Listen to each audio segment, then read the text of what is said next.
If someone said muscle cars, what kind of car would you imagine?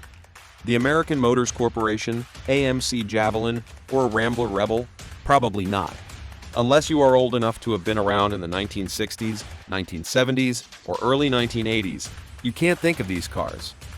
However, working doesn't mean driving, and many people still recall these old times for odd designs like Pacer or Gremlin. Admittedly, the Gremlin did not look like any normal automobile, yet contrary to its rivals such as Pinto as well as Vega, the Gremlin did not prove to be as defective as them. You probably have heard about the Gremlin, but did you know that there is a particularly rare, and highly performant version of that car called the 401 XR? During the late 1960s, the very term muscle cars was getting closer to their roots, but the cars themselves were getting heavier, and many were being stuffed with options that detracted from their sheer horsepower. They developed the Gremlin 401 XRI, a small but powerful and muscular car that powered a 401 V8. It was more like having a pocket car beat Camaros and even Ferraris at the drag strip. Now, what is it about this bizarre-looking vehicle that has people so fascinated and charmed? This is because underneath the fun and playful exterior, there is an actual performance vehicle hidden away. Worried about what makes the Gremlin 401 XR so unique? To understand the Gremlin 401 XRI, let's back up a bit. American Motors Corporation started in 1954 with the merger of Nash Kelvinator Corporation and Hudson Motor Car Company. Despite financial difficulties, they managed to produce legendary cars like the AMX Javelin and the Machine before eventually ceasing production in 1988. The Gremlin, introduced in 1970, was one of their most popular models, despite being labeled ugly by the media. It was unique, reliable, and affordable, selling over 671,000 units from 1970 to 1978. The Gremlin XE, introduced in 1971, added bigger wheels, stripes, and a V8 engine in 1972, though it only made 150 horsepower due to emissions regulations. But Randall took it a step further with the 401 XR. Why did Randall create the 401 XR? They saw the potential in the Gremlin's lightweight design and powerful engine to create a car that could compete with the best of the muscle cars. And they were right. The Gremlin 401 XR was a beast on the drag strip, outperforming many other cars of its time. You're wondering who this Randall AMC was. I got you. Back in the days when muscle cars ruled the roads, high-performance dealers across the country saw the potential to make even faster and more powerful versions of factory cars. One such dealer was Mike Randall in Mesa, Arizona, who recognized the V8 engines, from the 304 to the larger 401 cubic inch, were the same size on the outside. This meant they could fit a 401 into a car designed for a 304 with minimal modifications. AMC supported the project by shipping 20 of these 401 engines to Randall. From the factory, the 401 engine produced about 255 horsepower, which might not seem like a lot, but it was significant for 1972.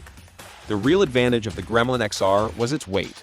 It weighed only about 2,600 pounds compared to around 3,400 pounds for a 1972 Camaro. This weight difference allowed the Gremlin XR to perform exceptionally well with the 401 engines. These cars featured body-side tape stripes, slotted road wheels with Goodyear polyglass tires, bucket seats, and X decals. Only 20 were built, maybe 21, making them extremely rare.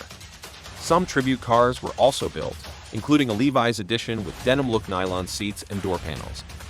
The original 21 cars had no documentation retained, making their vehicle identification number unknown. The Randalls later built a continuation series, with the first car in this series being labeled 22. This car was repainted in G4 plum metallic, with white rally stripes and a 401 XR decal. It featured black vinyl upholstery, vintage competition lap belts, a manual valve body 904 transmission with a B&M shifter, and aftermarket modifications like an Edelbrock intake, carburetor, fin valve covers, equal-length headers, and a high-performance dual exhaust system. I think we're on the same page now, and it gets even more exciting from here. Priced at just $2,999, the AMC Gremlin 401 XR offered incredible performance for its cost. Imagine running a quarter mile in the high 13-second range, outperforming many cars of its time, including the Camaros 28. Sounds unbelievable for a Gremlin, right? But it gets better.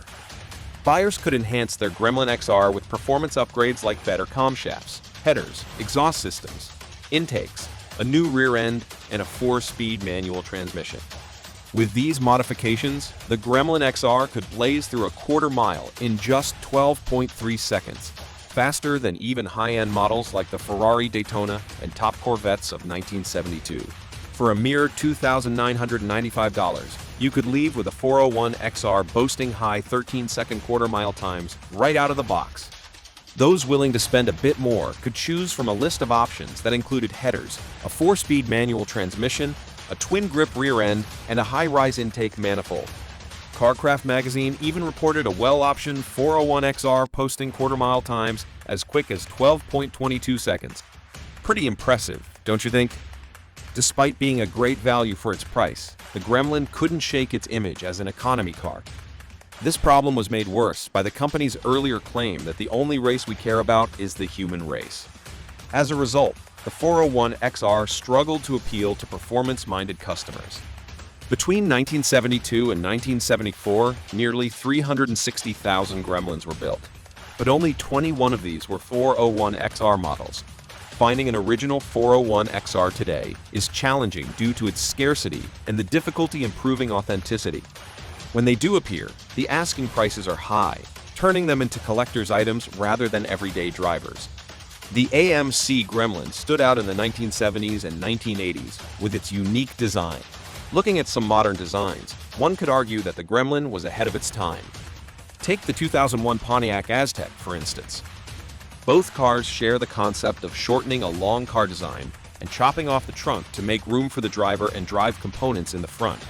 The Gremlin's debut on April 1 often makes people think it was an April Fool's joke. But perhaps this unusual introduction was a smart marketing move, ensuring the Gremlin received plenty of attention. Driving this car today feels like stepping back in time. The 4-speed shifter is clunky and challenging compared to modern cars.